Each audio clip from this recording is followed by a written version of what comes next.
When we forget to honor Voltaire, we shall be unworthy of freedom. 9. Immanuel Kant. Nevertheless, there was another side to this irrepressible conflict between simple faith and honest doubt. Something remained to be said for the creeds which the Enlightenment had apparently destroyed.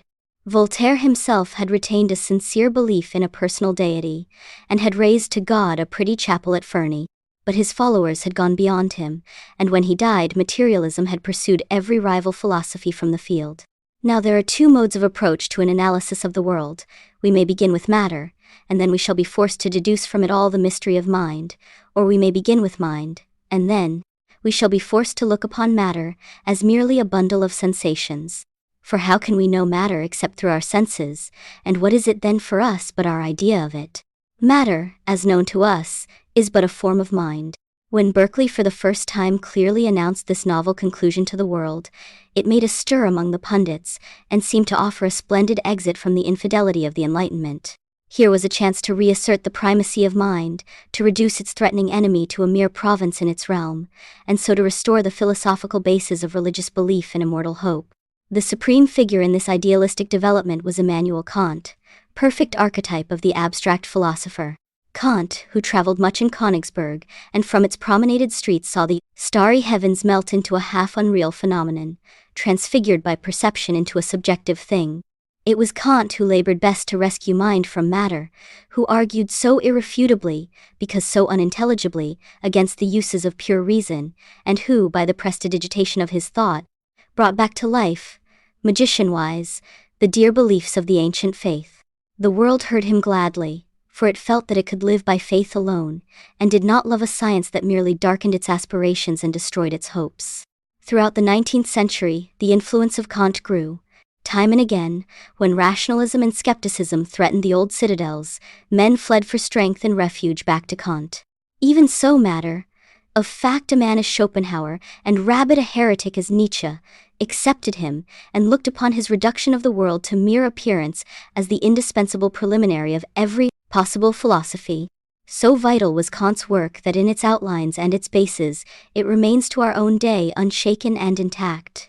Has not science itself, through Pearson, Mach, and Poincaré, admitted that all reality, all matter, all nature with its laws, are but constructs of the mind, possibly but never certainly known in their own elusive truth? Apparently Kant had won the battle against materialism and atheism, and the world could hope again. 10. Charles Darwin. And then Darwin came, and the war waged anew. We cannot know now what Darwin's work may finally mean in the history of mankind. But it may well be that for posterity his name will stand as a turning point in the intellectual development of our Western civilization. If Darwin was wrong, the world may forget him as it has almost forgotten Democritus and Anaxagoras. If he was right, men will have to date from 1859 the beginning of modern thought. For what did Darwin do but offer, quietly, and with a disarming humility, a world picture totally different from that which had contented the mind of man before?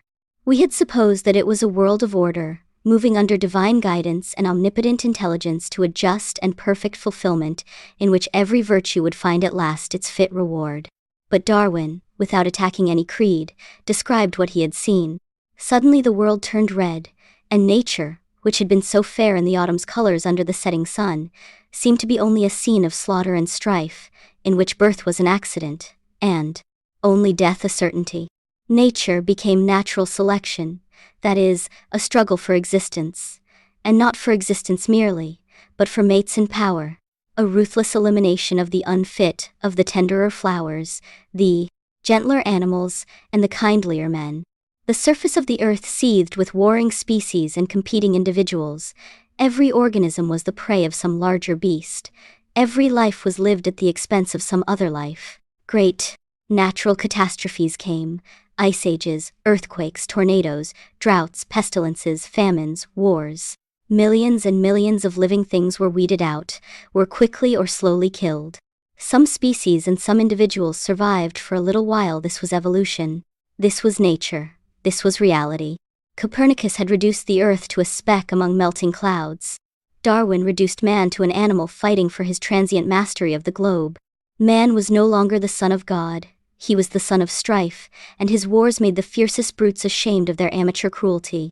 The human race was no longer the favored creation of a benevolent deity. It was a species of ape, which the fortunes of variation and selection had raised to a precarious dignity, and which in its turn was destined to be surpassed and to disappear. Man was not immortal, he was condemned to death from the hour of his birth. Imagine the strain upon minds brought up in the tender philosophy of our youth, and forced to adapt themselves to the harsh and bloody picture of a Darwinian world. Is it any wonder that the old faith fought fiercely for its life, that for a generation the conflict between religion and science was bitterer than at any time since Galileo retracted and Bruno burned at the stake? And do not the victors, exhausted by the contest, sit sadly today amid the ruins, secretly mourning their triumph, secretly yearning for the old world which their victory has destroyed? Apologies. Well, there are our 10. Shall we see them in one glance? 1. Confucius. 2. Plato. 3. Aristotle. 4. St. Thomas Aquinas. 5. Copernicus. 6. Sir Francis Bacon. 7. Sir Isaac Newton. 8. Voltaire. Immanuel Kant. 10. Charles Darwin. Those whom we have omitted would make as fair a list: Democritus, Epicurus, Marcus Aurelius, Abelard, Galileo, Spinoza, Leibniz, Schopenhauer, Spencer, Nietzsche. And consider the vast movements of thought which we have ignored: feminism, for example, with its great leaders from Mary Wollstonecraft to Susan Anthony, and socialism, with its roster of hopeful theorists from Diogenes and Zeno to Lassalle and Marx. It must be so. No list could exhaust the treasure of man's heritage or equal its infinite variety. And it is well. Let us have many lists and many heroes. We cannot honor them too much, or commemorate them excessively. Here, perhaps, is the true litany of saints. These are the names that should adorn our calendars, with those that gave new beauty to the world, or counseled it to a gentler humanity. Chapter 3. The 10 Greatest Poets. I dare not go on till I face the question that every logician will have asked before our quest began. What is your test of greatness in a poet? It is a sorry dilemma. For if I select some objective test, proudly independent of my personal likings and tastes, we shall lose the zest of adventure and surprise that might come from a gay surrender to individual preference. And the only objective test is fame or influence. But this criterion, which seems so plausible in choosing the greatest thinkers, breaks down in the presence of poets.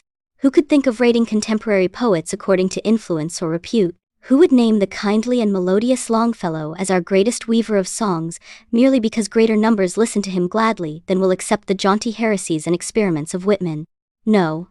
Let me not pretend to do more here than to reveal my prejudices, to record the men who, beyond all others, have brought me that strange mixture of music, emotion, imagery, and thought, which is poetry. 1. Homer. Many years ago, in Russia, I saw the origin of poetry. We had resolved to study the Russians in their homes and their natural environment, and we had settled down for a week on peasant fare and peasant boards in the izba of our guide's family in Chernigov. On the first night of our stay, the villagers looked at us with suspicion. Some timid souls announced that we had come to steal their children. But on the second night, they gathered outside our hut for an open-air frolic of music and dancing, and as we sat on benches or the uncut grass, an old man, bearded and blind, sitting against a wall, chanted to the accompaniment of his balalaika, the ancient legends of his race. It was a plaintive narrative, always ending on a minor tone that invited the leisurely continuance of the tale, like some great revolving wheel whose impetus of motion repeatedly suffices to give it another turn. And as I listened, I thought I saw Homer singing to the Greeks the fall of Troy. In this simple and musical way, with rhythmating memory, man transmitted and ornamented his history before writing came. In the days of the gods, history was sublime enough for poetry. The story of human love and war, refulgent with heavenly interest from the participation of deities, lifted the accumulated narratives of many traveling bards into the epics that we know as the Iliad and the Odyssey. Homer was probably one of the singers who chanted these commemorative songs. We give his name to all the poets who composed these tales, because we are at ease with unity, and dislike the fragmentariness of truth. Every nation's literature begins with such epics: Vedas, or sagas Ramayanas, Mahabharatas, Nibelungenlieds, Beowulfs, or Chansons dem Roland. They are as natural to a nation's childhood as to an individual's. They take the place of those patriotic histories in which one's country is always right, wins every battle, and is especially beloved of God. It seems unimportant and irrelevant that the tale as Homer tells it is not true, that his men and women and even some of his deities are apparently the creatures of his lordly imagination.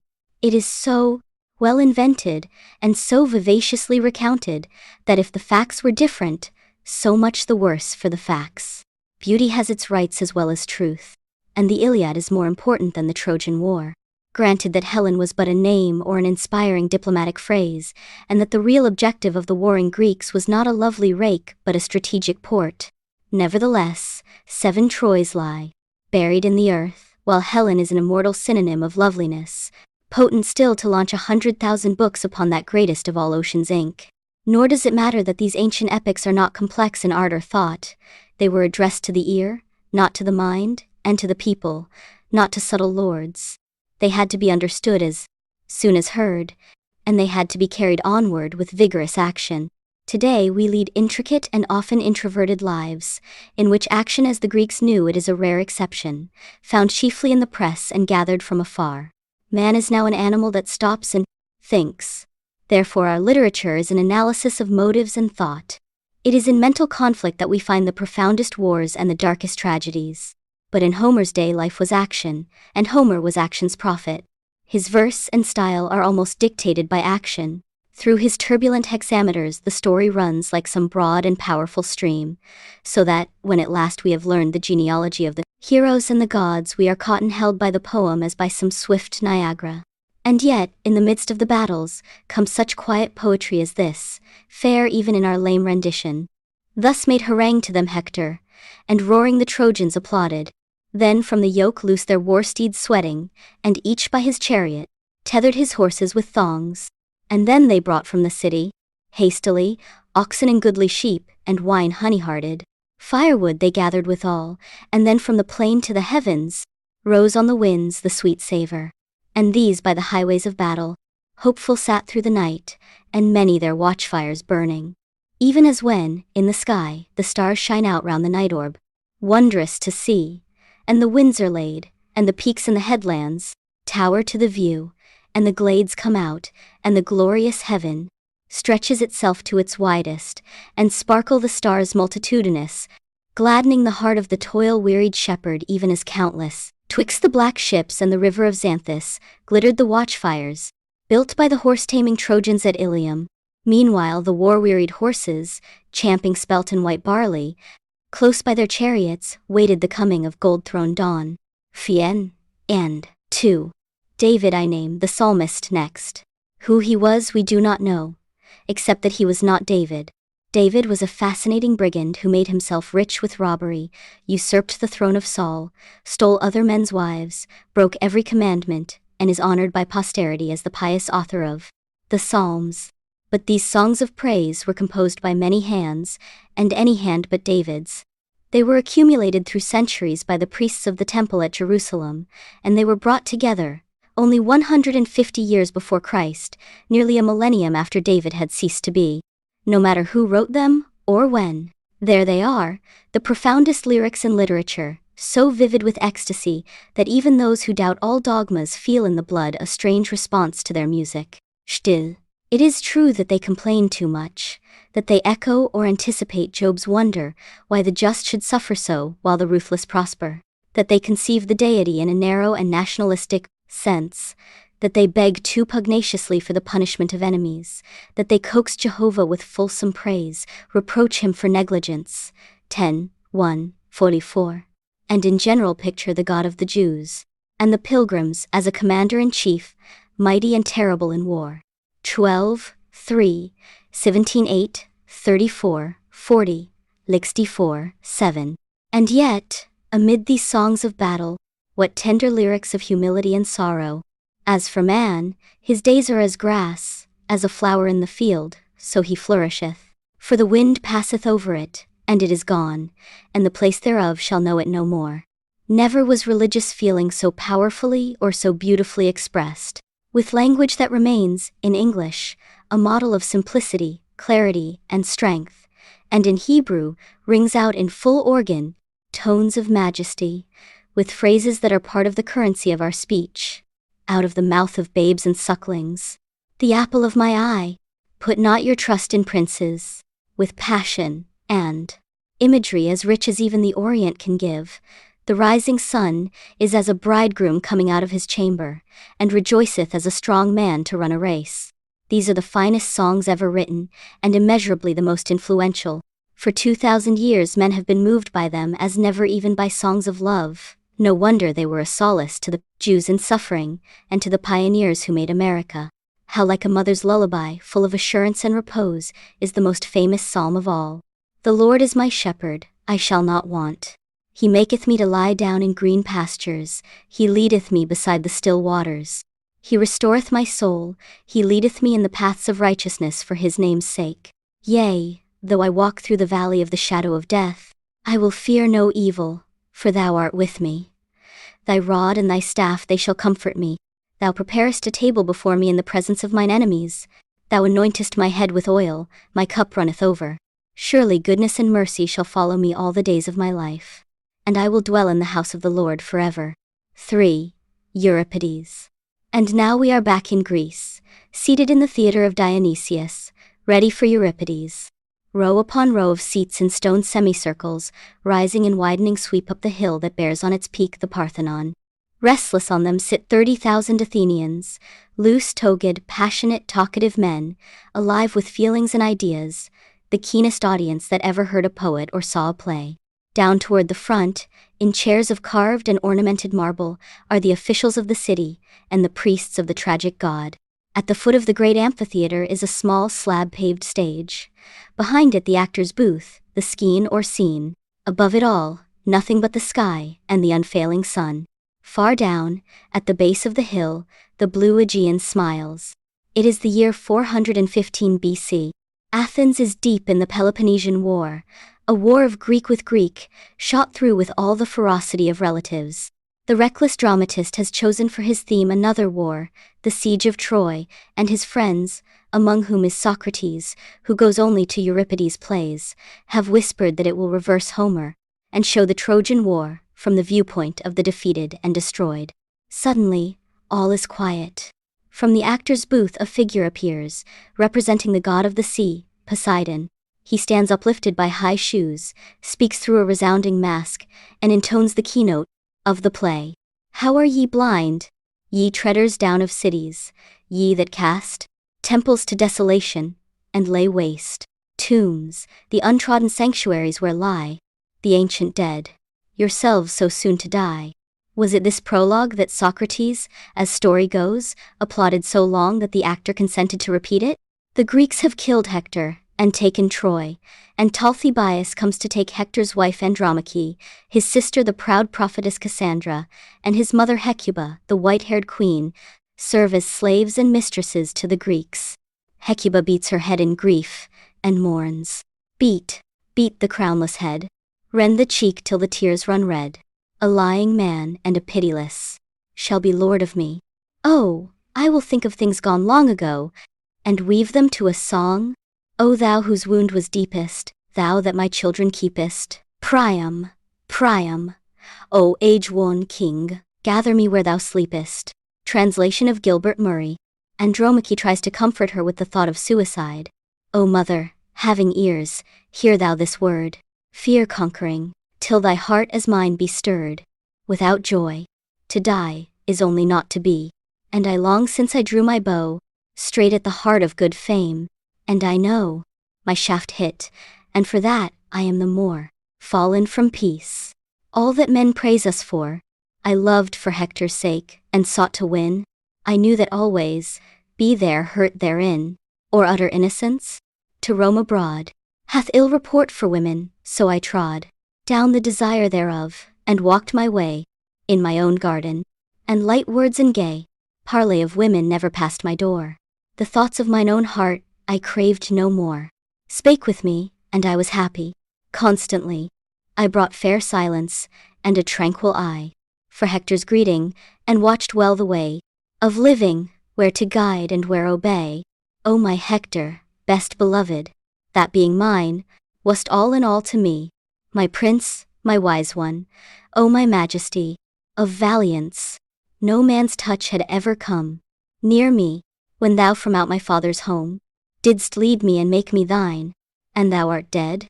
And I war flung to slavery, and the bread of shame in Hellas over bitter seas.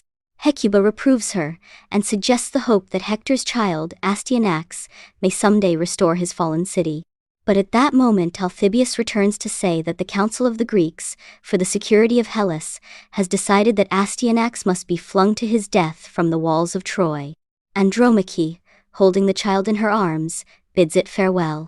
Thou little thing, that curlest in my arms, what sweet scents cling around thy neck, beloved, can it be all nothing that this bosom cradled thee, and fostered, all the weary nights wherethrough I watched upon thy sickness, till I grew wasted with watching? Kiss me, this one time, not ever again.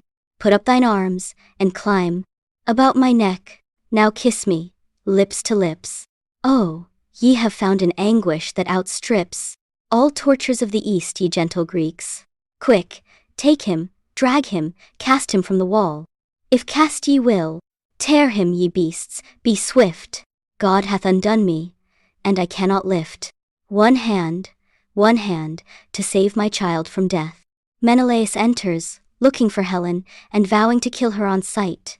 But when she appears, proud and unafraid, still Digonekon, goddess among women, he is drunk at once with her beauty, forgets to murder her, and bids his slaves place her in some chambered galley, where she may sail the seas. Then Talthybius returns, bearing the dead body of Hector's child. Hecuba swathes the mangled baby in burial robes, and speaks to it in lines realistic even in their sentiment. Ah, what a death has found thee, little one! Ye tender arms, the same dear mold have ye as his, and dear proud lips, so full of hope, and closed forever. What false words ye said at daybreak when ye crept into my bed, called me kind names, and promised, Grandmother, when thou art dead, I will cut close my hair, and lead out all the captains to ride by thy tomb. Why didst thou cheat me so? 'Tis I, old, homeless, childless, that for thee must shed cold tears, so young, so miserably dead. Dear God, the pattering welcomes of thy feet, the nursing in my lap, and oh, the sweet falling asleep together, all is gone. How should a poet carve the funeral stone to tell thy story true? There lieth here a babe whom the Greeks feared, and in their fear slew him. Aye, Greece will bless the tale it tells, of Ionismon, who glorieth in his joy and hath no fears, while to and fro the chances of the years dance like an idiot in the wind.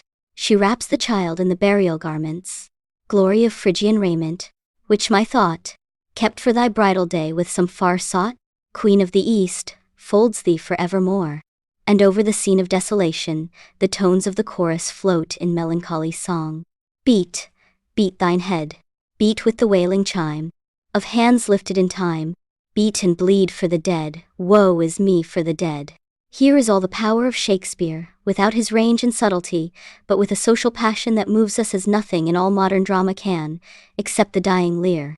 This is a man strong enough to speak out, brave enough in the very fever of war to show its futile bestiality, brave enough to show to the Greeks, as barbarians in victory, and their enemies as heroes in defeat. Euripides the human, denouncer of slavery, critic and understanding defender of women, doubter of all certainties and lover of all men. No wonder the youth of Greece declaimed his lines in the streets, and captive Athenians won their freedom by reciting his plays from memory. If I were certain that the dead have consciousness, said the dramatist Philemon, I would hang myself to see Euripides. He had not the classic calm and objectivity of Sophocles, nor the stern sublimity of Aeschylus. He bore the same relation to these as the emotional Dostoevsky to the impeccable Turgenev and the titanic Tolstoy. But it is in Dostoevsky that we find our secret hearts revealed, and our secret longing understood, and it is in Euripides that Greek drama, tired of Olympus, came down to earth and dealt revealingly with the affairs of men.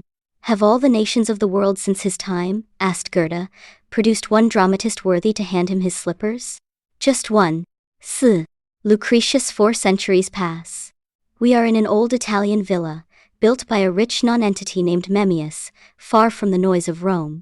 Back of the house is a quiet court, walled in from the world and shaded against the burning sun. Here is a pretty picture. Two lads sitting on a marble bench beside the pool, and between them their teacher, all animation and affection, reading to them some majestic and sonorous poem. Let us recline on the lawn and listen, for this is Lucretius, the greatest poet as well as the greatest philosopher of Rome, and what he reads is, says Professor Shotwell, the most marvelous performance in all antique literature, the De Rerum Natura, a poetical essay on the nature of things. He is reciting an apostrophe to love as the source of all life and all creation. Thou, O Venus, art sole mistress of the nature of things, and without thee nothing rises up into the divine realms of life, nothing grows to be lovely or glad. Through all the mountains and the seas, and the rushing rivers, and the leafy nests of the birds, and the plains of the bending grass, thou strikest all breasts with fond love, and drivest each after its kind to continue its race through hot desire. For so soon as the spring shines upon the day, the wild herd bound over the happy pastures, and swim the rapid streams, each imprisoned by thy charms, and following thee with desire. Translation by Monroe. He is a strange man, this Lucretius, obviously nervous and unstable. Story has it that a love philtre has poisoned him, and left him subject to fits of melancholy and insanity. He is all sensitivity, all pride, wounded by every prick of circumstance, a man born for peace, and forced to live in the midst of Caesar's alarms, a man with the makeup of a mystic and a saint, hardening himself into a materialist and a skeptic, a lonely soul, driven into solitude by his shyness, and yet pining for companionship and affection. He is a dark pessimist, who sees everywhere two self-canceling movements: growth and decay, reproduction and destruction, Venus and Mars, life and death. All forms begin and have their end. Only atoms, space, and law remain. Birth is a prelude to corruption, and even this massive universe will thaw and flow back into formlessness. No single thing abides, but all things flow. Fragment to fragment clings, the things thus grow, until we know and name them. By degrees, they melt and are no more the things we know. Globed from the atoms falling slow or swift, I see the suns, I see the systems lift their forms, and even the systems and their suns shall go back slowly to the eternal drift. Thou too, O earth, thine empires, lands and seas, least with thy stars of all the galaxies, globed from the drift like these thou too shalt go. Thou art going, hour by hour, like these. Nothing abides. Thy seas, in delicate haze, go off. Those mooned sands forsake their place, and where they are, shall other seas in turn mow with their scythes of whiteness other bays. Paraphrase by Malloch. It is a sad philosophy, hardly calculated to give men courage in the face of fate. No wonder story tells how Lucretius killed himself, 55 BC, at the age of 41. What ennobles this verse for us is the sincerity of the poet, and the rugged power of the poetry. The Latin of his lines is rude yet. A generation must pass before the language of the Romans will be polished into rhythm and refinement by Cicero's vein, and Virgil's careful pen. But the liquid fluency of the great orator, and the feminine grace of Augustus's favorite, yield to these masculine hexameters, these picturesque unwonted adjectives, these stately verbs and resounding substantives. As we listen, we are transported into the garden of Epicurus, and hear the distant laughter of Democritus, who knew what Lucretius did not know, that gaiety is wiser than wisdom. Elipo. One day, at the height of his reign, the Chinese Emperor Ming Huang received ambassadors from Korea, who brought to him important messages in a dialect which none of his ministers could understand. What? Exclaimed the emperor. Among so many magistrates, so many scholars and warriors, cannot there be found a single one who knows enough to relieve us of vexation in this affair? If in 3 days no one is able to decipher this letter, every one of your appointments shall be suspended. For a day the ministers consulted and fretted, fearing for their offices and their heads. Then Minister Ho Chi-chang approached the throne and said, Your subject presumes to announce to your Majesty that there is a poet of great merit called Li at his house, who is perfectly acquainted with more than one science. Command him to read this letter, for there is nothing of which he is not capable. The emperor ordered Li to present himself at court immediately, but Li refused to come, saying that he could not possibly be worthy of the task, since his essay had been rejected by the mandarins at the last examination. The emperor soothed him by conferring upon him the title and robes of a doctor of the first rank. Li came, found his examiners among the ministers, forced them to take off his boots, and then translated the documents, which announced that Korea proposed to make war for the recovery of its freedom. Having read the message, he dictated a learned and terrifying answer, which the emperor signed, almost believing that Li was an angel descended from heaven. The Koreans sent tribute and apologies, and the emperor gave part of the tribute to Li. Li gave it to the innkeeper, for he loved wine. Li Taipo, the Keats of China, had discovered the world in A.D. 701. For 20 springs, he lived among the clouds, loving leisure and enamored of the hills. He grew in health and strength and became practiced in the ways of love. Wine of the grapes, goblets of gold, and a pretty maid Ofwu. She comes on ponyback. She is 15. Blue painted eyebrows. Shoes of pink brocade. Inarticulate speech. But she sings bewitchingly well. So, feasting at the table, inlaid with tortoise shell, she gets drunk in my lap. Ah, child, what caresses! Behind lily-embroidered curtains. And then the aftermath. Fair one, when you were here, I filled the house with flowers. Fair one, now you are gone, only an empty couch is left. On the couch the embroidered quilt is rolled up. I cannot sleep. It is 3 years since you went. The perfume you left behind haunts me still. The perfume strays about me forever. But where are you, beloved? I sigh, the yellow leaves fall from the branch. I weep, the dew twinkles white on the green mosses. He married, but made so little gold that his wife abandoned him, taking the children with her. Lipo consoled himself with the grape and traveled from city to city, earning crumbs of bread with sheaves of song. Hearing praise of the wine of Niaoking, he made at once for that city, over 300 miles of Chinese, that is to say, impassable roads. Everybody loved him, for he spoke with the same pride and friendliness to both paupers and kings.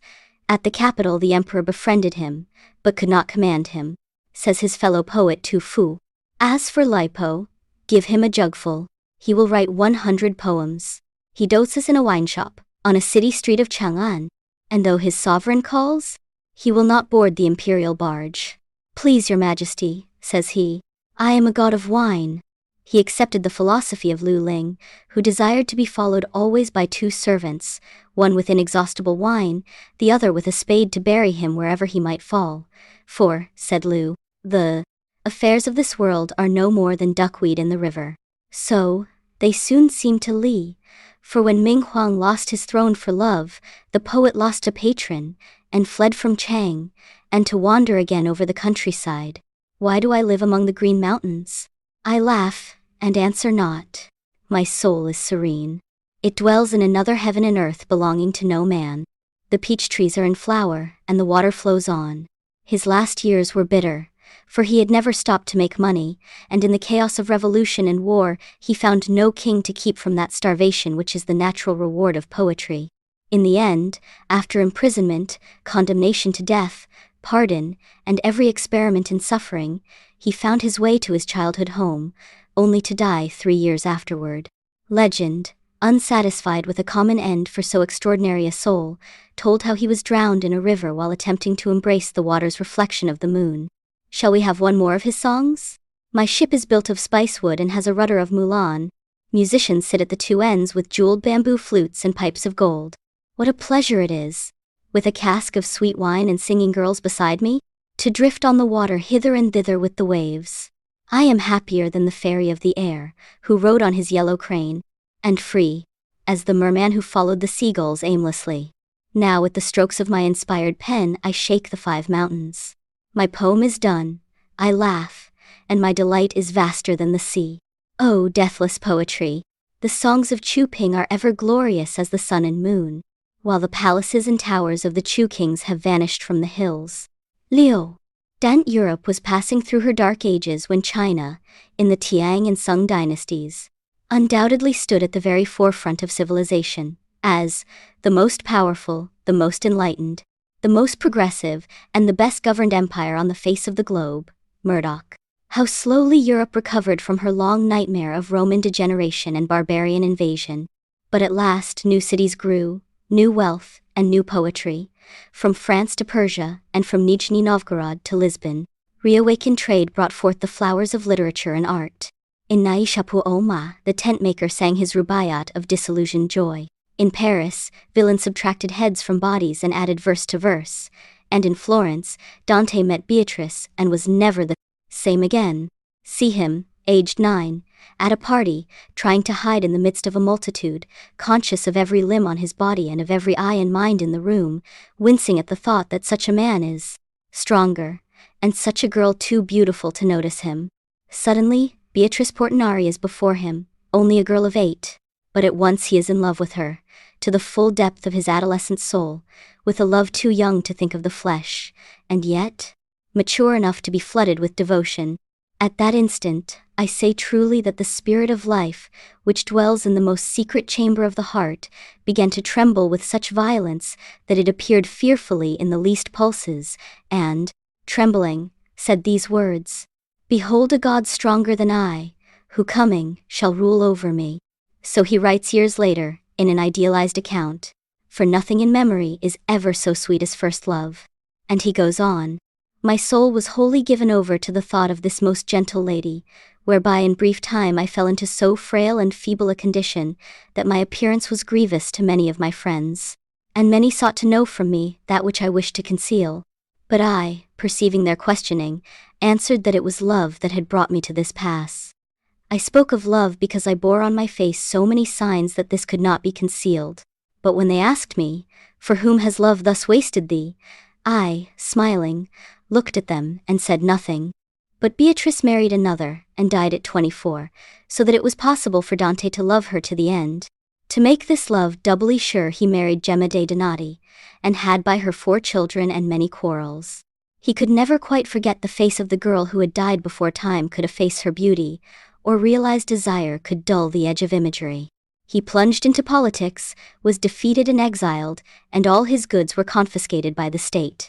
After 15 years of poverty and wandering, he received intimation that he might be reinstated in all his rights of citizenship and property if he would pay a fine to Florence and undergo the humiliating ceremony of oblation at the altar as a released prisoner. He refused with the pride of a poet.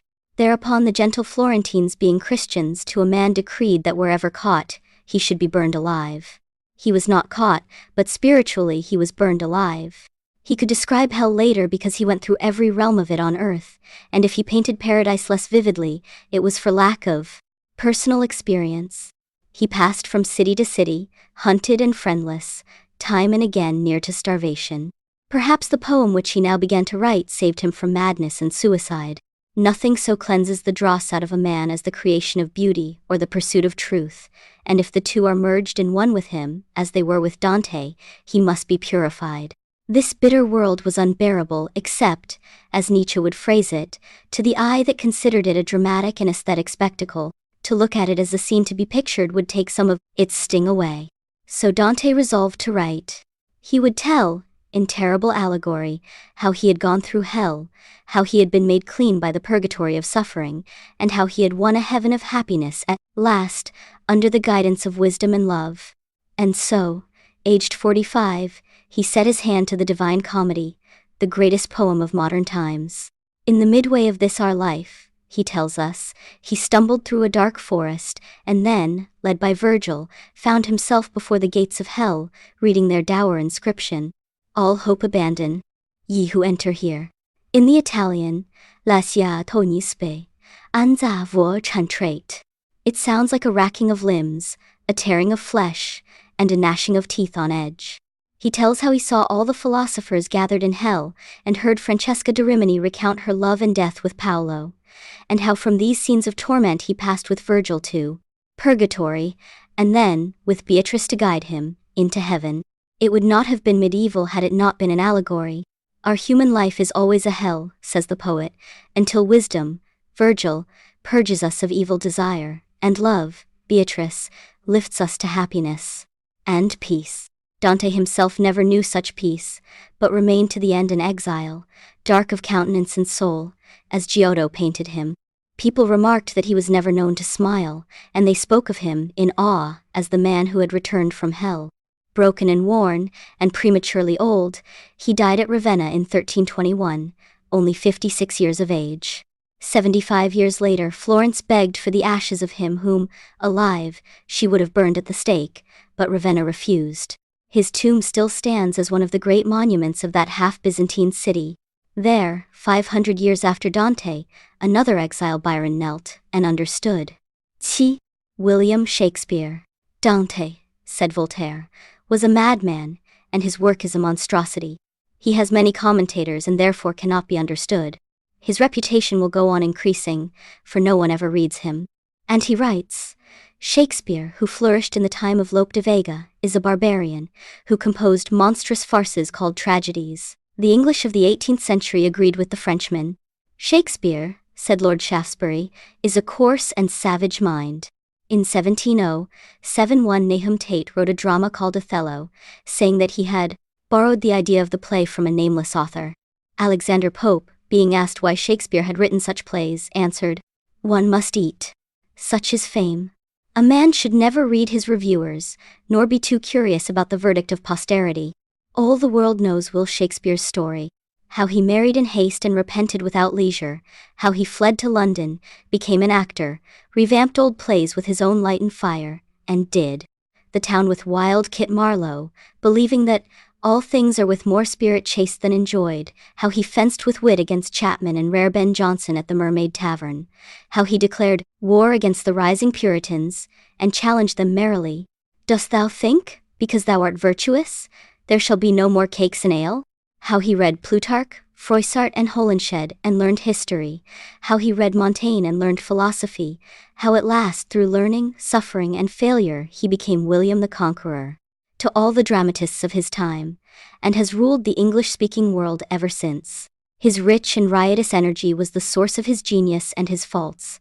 It brought him the depth and passion of his plays, and it brought him twins and an early death. He could not even go home to Stratford without doing mischief on the way, for always he stopped at Mrs. Davenant's Inn at Oxford. Streatford and Oxford were fording places on the stagecoach route to Ireland, and finally left behind him there a young William Davenant, who became a minor poet, and never complained of his paternity. Once the boy was running to the inn when a wit stopped him with the query, whither he was bound. "To see my godfather, William Shakespeare," replied the lad. "My boy," said the wit, "do not take God's name in vain." Invited to present plays at court, he basked for a time in the sunshine of fair ladies and brave men, and fell madly in love with Mary Fitton, or some other dark lady of some other name. Dame Quickly and dull Tearsheet disappeared from his plays, and stately Portia entered. His soul bubbled over with romance and comedy, and his spirit frolicked in creating Viola and Rosalind and Ariel. But love is never quite content. In its secret heart is a poisonous anxiety, a premonition of alienation and decay. "Love," says Rosalind, "is merely a madness, and I tell you deserves a dark house and a whip as madmen do." "By heaven," says Byron, "I do love, and it hath taught me melancholy." For this was the heart of Shakespeare's tragedy, and the nadir of his life, that his dearest friend, W.H., to whom he had addressed sonnets of limitless love, came now and stole from him the dark lady of his new passion. He raged, and added to the sonnet songs of madness and doubt. He sank into a hell of suffering, gnawed his heart out with brooding grief, and laid it bare for all to see in Hamlet, Othello, Macbeth, Timon, and Lear. But his torture deepened him. Now he passed from easy comedies and simple characters to complex personalities moving through intricate tragedies to black inevitable destinies. He became through despair the greatest poet of all. What we like in him most is the madness and richness of his speech. His style is as his life was, full of energy, riot, color, and excess. Nothing succeeds like excess.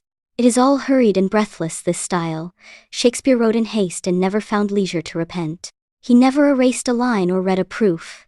The notion that his plays would someday be read rather than performed did not enter his head. Thoughtless of the future, he wrote with unrestrained passion. Words, images, phrases, and ideas rush from him in an inexhaustible and astounding flood. One wonders from what turbulent springs they pour. He has a mint of phrases in his brain, and his fine frenzy is of imagination all compact. No man had ever mastered language or used it with such lordly abandon. Anglo-Saxon words, French words, Latin words, alehouse words, medical words, legal words, tripping monosyllabic lines and sonorous sesquipedalian speech, pretty ladylike euphuisms and rough, idiomatic obscenities. Only an Elizabethan could have dared to write such English.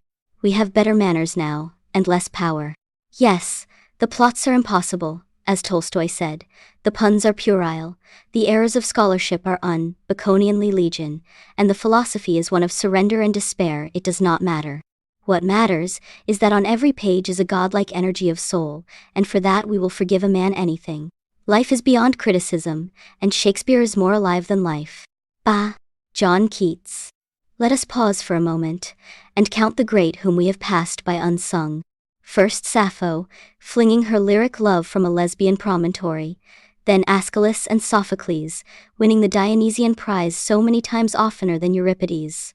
Subtle Catullus, courtly Horace, lively Ovid, and mellifluous Virgil, Petrarch and Tasso, Omar Fitzgerald, Chaucer and Villon. But this is small offense by the side of the sins we must yet commit. Even Milton and Goethe are to be called but not chosen. Even Blake and Burns, Byron and Tennyson, Hugo and Verlaine, Heine and Poe. Heine the imp of verse, and Poe the better half of poetry. To leave them out seems unforgivable. Tennyson, whose every song was beautiful, and Byron, whose very life was a lyric tragedy. Who are the greater ones for whom these must make way? Worse yet, not to take Milton in, who wrote like princes, potentates, and powers, and made English to thunder and blare like the Hebrew of Isaiah. Worst of all, to leave Goethe aside, the very soul of Germany, who wrote in his youth like Heine, in his maturity like Euripides, and in his old age like a Gothic cathedral, confused and endlessly. Surprising! What good German or good European will put up with this? Never mind, let us sin bravely, and name not the philosopher Goethe, but the poet John Keats. Stricken down with consumption in 1819, Keats, after weeks in bed, wrote to Fanny Brawne. Now I have had opportunities of passing nights anxious and awake. I have found thoughts obtrude upon me. If I should die, said I to myself, I have left no immortal work behind me, nothing to make my friends proud of my memory, but I have loved the principle of beauty in all things, and if I had had time, I would have made myself remembered. If I had had time, this is the tragedy of all great men. Keats never wrote anything of importance after that. Nevertheless, his friends are remembered because of him, and he has left behind him poems as immortal as English, and more perfect than Shakespeare. We shall say no more about him, but refresh ourselves with himself. He sings to the nightingale. Darkling I listen, and, for many a time, I have been half in love with easeful death, called him soft names in many a mused rhyme, to take into the air my quiet breath. Now more than ever seems it rich to die, to cease upon the midnight with no pain, while thou art pouring forth thy soul abroad. In Such an ecstasy, still wouldst thou sing, and I have ears in vain. To thy high requiem become a sod, and this to melancholy. She dwells with beauty, beauty that must die, and joy, whose hand is ever at his lips, bidding adieu, and aching pleasure nigh, turning to poison while the bee-mouth sips. Aye, in the very temple of delight, veiled melancholy was her sovereign shrine, though seen of none, save him whose strenuous tongue can burst joy's grape against his palate fine. His soul shall taste the sadness of her might, and be among her cloudy trophies hung. He went from England to Italy seeking the sun, but the storms of the sea racked his body, and the dust of the south did him no good. Time and again he spit up cupfuls of blood. He asked that letters from Fanny Brawne be kept from him. He could not bear to read them. He ceased to write to her or his friends. He had only to die. He tried to swallow poison, but Severn took it away from him. The idea of death, said Severn, seems his only comfort. He talks of it with delight. The thought of recovery is beyond everything dreadful to him. In the final days his mind grew to great quietness and peace. He dictated his epitaph. Here lies one whose name is writ in water. Repeatedly he asked the doctor, when will this posthumous life of mine come to an end? As the last struggle came he said, Severn, lift me up, for I am dying. I shall die easy. Don't be frightened. Thank God it has come. It was the 23rd of February 1821, and he was 25 years old. If I had had time. Percy Bysshe Shelley. When Shelley heard that Keats had died, by tubercle bacilli and the Quarterly Review, he sank into a long seclusion, and poured his wrath and grief into the greatest of English. Élégie, Adonais. He must have felt, with his feminine sensitivity to every wind of fate, how closely bound was his own destiny with that of Keats, how soon he too would fall defeated in the eternal war of poetry.